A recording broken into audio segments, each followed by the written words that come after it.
I want to talk about new beginnings because that was the topic.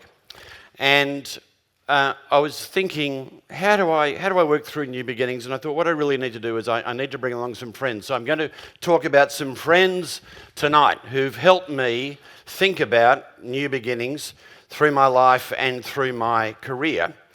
And I've only ever met, I say they're my friends, I've read about them, I've thought about them, I've only met one of them, and that's this man, David Wenham. And now, funnily enough, I'll tell you the story. I met David Wenham once. I sat next to him at the Logies. That's an expression I never thought I'd say in my career, that a serious-minded person would go to the Logies. But I did go to the Logies, and I sat next to David Wenham, a lovely man. But I talk about David Wenham because David Wenham is on the stage tonight, across the other side of the harbour, for Sydney Theatre Company, and he's doing a play called An Iliad. And it's incredibly popular. You can't get a ticket. I have a ticket for 2 weeks' time, Friday night, 2 weeks' time. If you're there, I'll see you there. It's the story, I reckon, of the creator of the first TED Talks, Homer. It's the story of Homer. And Homer had two cracking TED Talks. One was called the Iliad, a famous epic poem about a war between the Trojans and the Greeks, and it was a war fought over the love of a woman, Helen of Troy, the most beautiful woman in the world. So beautiful they fought over her, and she was the face that launched 1,000 ships that went off to war. And that war took 10 years, and Homer told the story of the war in this famous long poem called the Iliad. And so the war is fought, the war is won, and then those who fought the war need to go home. And that comes to Homer's second famous poem, his second famous TED Talk, which is called The Odyssey.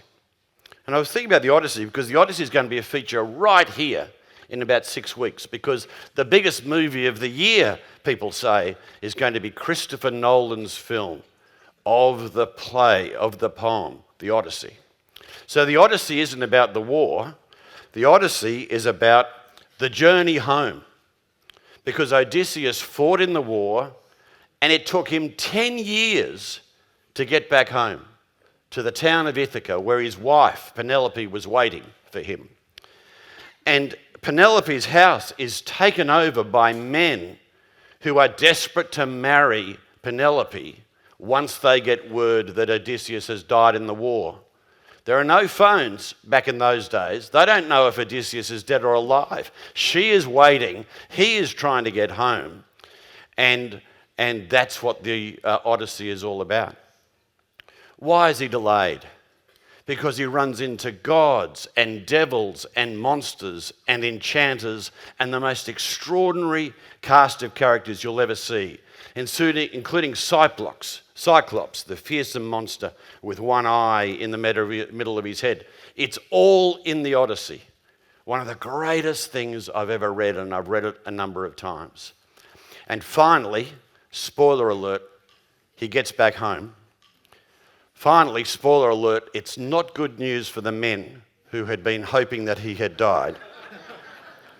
But it's the most incredible story, and if you're over a certain age, parental guidance recommended, you can join me in looking at the Odyssey here, directed by the famous director Christopher Nolan, and that'll be here in July. So what's all this about? What's this all to do with new beginnings? I often think about this line by Gretchen Rubin, who says, "The days are long, the years are short." It's a profound truth in my mind. I think, the mums and dads in the room will be able to understand this. The days are so long, the days are so busy, there's so much we have to do, all day, every day, loaded, and all of a sudden it's Christmas. The days are long, the years are short. And one of the interesting things, and Phil would know all about this as the scientist, you can explain and prove why this is. If you're a 5-year-old, waiting for Christmas is 20% of your life. 20%. It's like me waiting 12 years for Christmas. It would seem a long time.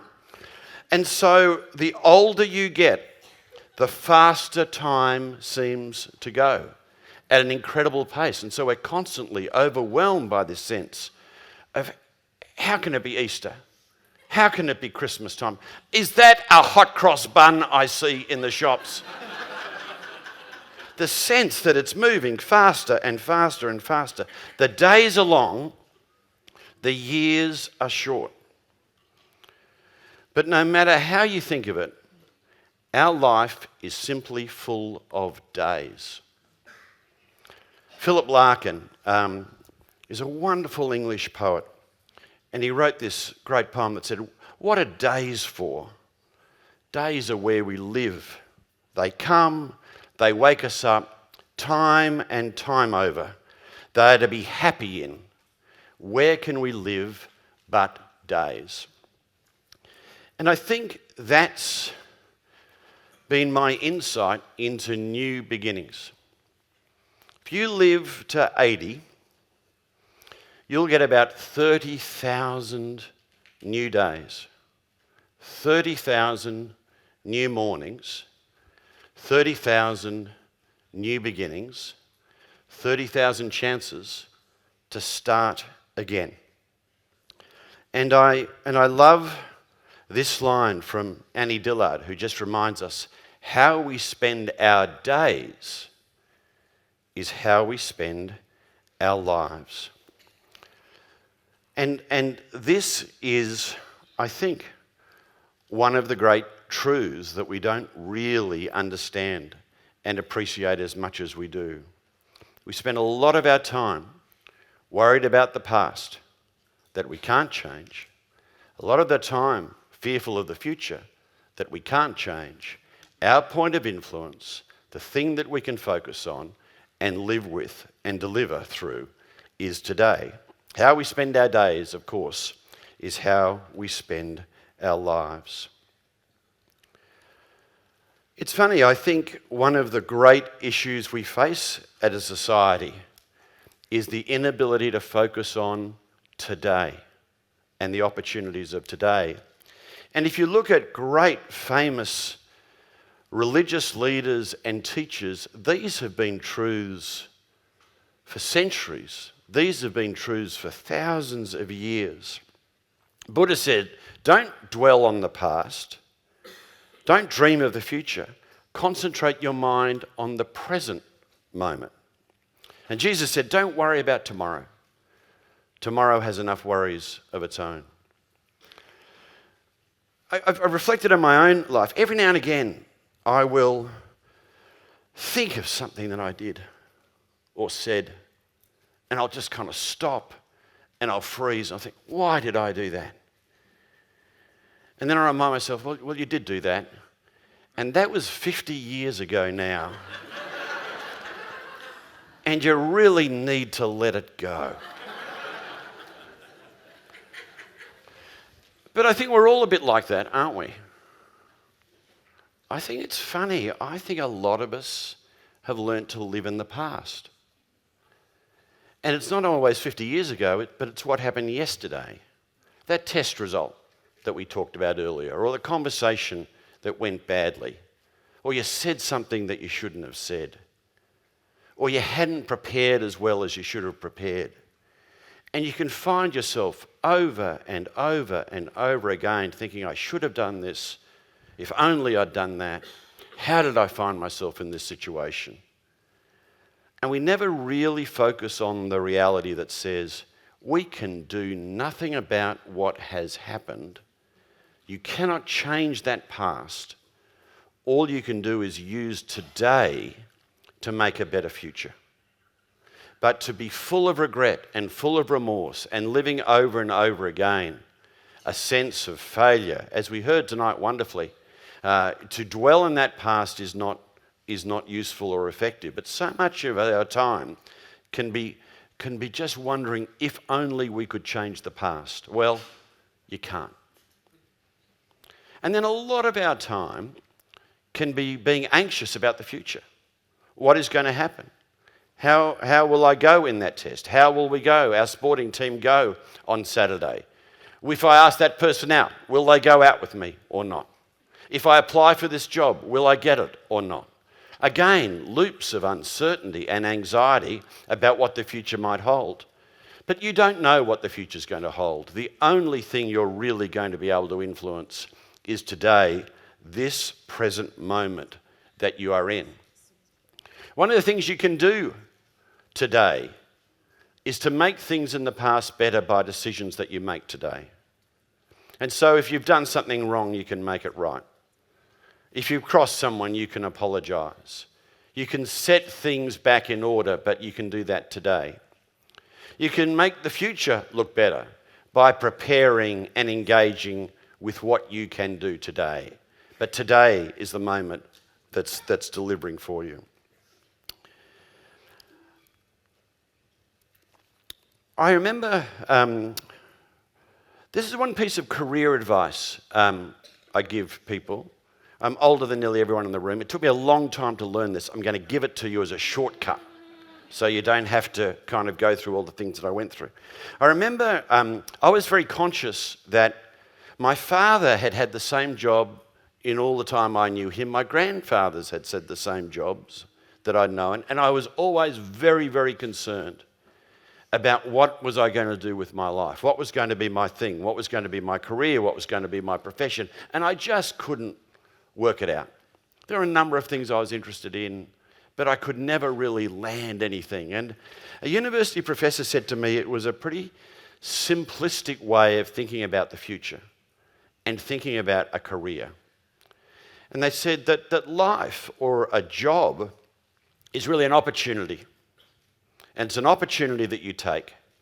And as you take that opportunity, it gives you skills and experiences that change you, that then open new doors that give you different skills and different experiences that change you again. And as you do that, you've got more skills and more experiences that open the door to new opportunities and new opportunities and new opportunities and new opportunities. And so if I look back on my career now, I think I'm on about my ninth career. My ninth career. I started off as a school teacher. I worked in politics as a political advisor for a while, and then I became a journalist. I was then appointed to a corporate job running HR in a big media organisation. Then I became editor-in-chief, and then I was invited to run the ABC, which I did for 10 years, and then run the school system, and now run the University of Sydney. I think that's about 9. But none of it is a logical step that follows automatically through from the previous step. All of the organisations I've led are organisations I've been brought in from the outside to lead. Every one of those jobs that I got, I was the surprise candidate that nobody had thought of when I got the role. And so in a way, I would have never planned it. When I graduated from the University of Sydney, the prospect that one day I'd be Vice-Chancellor of the University of Sydney would have been preposterous to everyone, particularly my professors. No one would have thought that this was a possibility. But it kind of made sense because of the journey that I went down. And I sometimes think there's a line that says the longest way round is the shortest way home. And I had to go through all of those other jobs and learn all those other things and have all those other experiences and all those new beginnings to be in a position that I was equipped to run Australia's oldest university. And so when I look at this line by Kierkegaard, it makes a lot of sense to me. Life can only be understood backwards, but it must be lived forwards. And so it's very hard, I think, particularly if you're a young person, to be able to plan precisely what it is that you're going to do. It's very hard to know that you can map out and anticipate every opportunity. And so my career advice to people is be great where you are. Be great where you are. Because if you're great where you are, you're more likely to get people to think of you in a different way and open doors for you and create more opportunities for you. And the people I've seen whose careers have got derailed at times are people who are so ambitious for one thing and one thing only that they lost sight of where they are and what they were doing, and they weren't very good eventually at what they were doing, and finally that meant doors did not open for them. And so I think when you think about careers, it's often important to think about the new beginning, the new start every day to be outstanding where you are now. And you just don't know where it will go. A journey of 1,000 miles begins with a single step. Every day is a new opportunity to start and begin and to move on in a wonderful way. And so that's when I think about new beginnings. I think about the ability to start tomorrow morning with a focus to do the best that we can on that day as a new beginning. Now, we need to talk about Roger.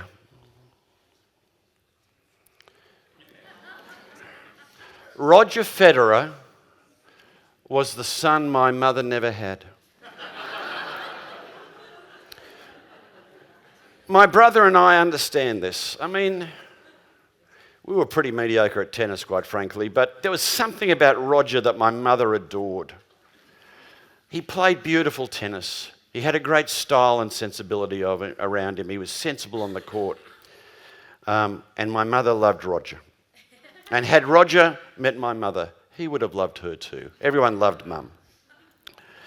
But the story of Roger Federer is really interesting. Let me tell you, you'll find it on YouTube, a speech that Roger Federer gave to the graduating class at Dartmouth University, where he talked about his career. And it's one of the most extraordinary graduation talks I've heard given, because he talks about his career and he says a number of things. He says in his career, he won 80% of the matches that he played. 80%. An extraordinary record, one of the greatest of all time. 4 times in 5, he stepped on that court and he won all those Grand Slams as a result of that. But then he said to the crowd, what percentage of points do you think I won when I was winning 80% of my matches? 54%. The greatest tennis player of all time only won 54% of the points he played. He lost 46% of the points he played. That means for every 20 points, he won 11 and lost 9. And then he goes on to say, he thinks what made him a great player was his ability to focus on the next point. He knew that he would win points. He knew that he would lose points. When things didn't go well for him, he stood up again and played the next point with a focus and a conviction and a determination to be his best. And that's what made him truly one of the greats of all time in tennis. The ability to take that new beginning of every new point and focus on it and make his best of it. So that's my advice to you about new beginnings too. There will be big moments in your life. Doing the HSC will be a big moment. Starting university, when you all come to the University of Sydney, that will be a big moment. I'll be waiting for you. It'll be great. That's a big moment. Getting married's a big moment. Having kids is a big moment. Travelling overseas is a big moment. But what I think I'm really saying to you, that the way you have a great life is by having great days. Is by having great days, because how we live our days is how we live our lives. And the focus of that, fundamentally, is to keep the journey in mind. I just want to conclude by going back to our friend Odysseus. In the Odyssey, the journey home, 10 years. There's a wonderful poem by the Greek poet Cavaphy, which I always like, because he just summarises what it's all about. That even though Odysseus was desperate to get home, the thing that really made his life was the journey home. All the adventures, all the experiences that he had along the way that made the difference. He wanted to get home to Ithaca, and Cavaphy wrote, "Keep Ithaca always on your mind. Arriving there is what you're destined for, but do not hurry the journey at all. Better if it lasts for years so that you're old by the time you reach the island, wealthy with all you've gained along the way. Not expecting that Ithaca made you rich, Ithaca gave you the marvellous journey. Life, the wonderful journey, is full of days, day after day after day, an opportunity to be our best, to have a new beginning. And finally, one last poem as well. I started off as an English teacher. There's another famous poem by Tennyson called Ulysses, and it's about Odysseus, and I find it absolutely fascinating because it takes the story beyond the poem. The poem and the film will end up when Odysseus comes back to Ithaca and extracts his revenge and comes home. But this wonderful poem by Tennyson, Ulysses, has Odysseus sitting there at home, restless, frustrated, wanting to go on another journey, feeling that whilst he lives, in him is the desire for more days of great adventure and new beginnings. He's now an old man. He's fought in wars. He's been a hero.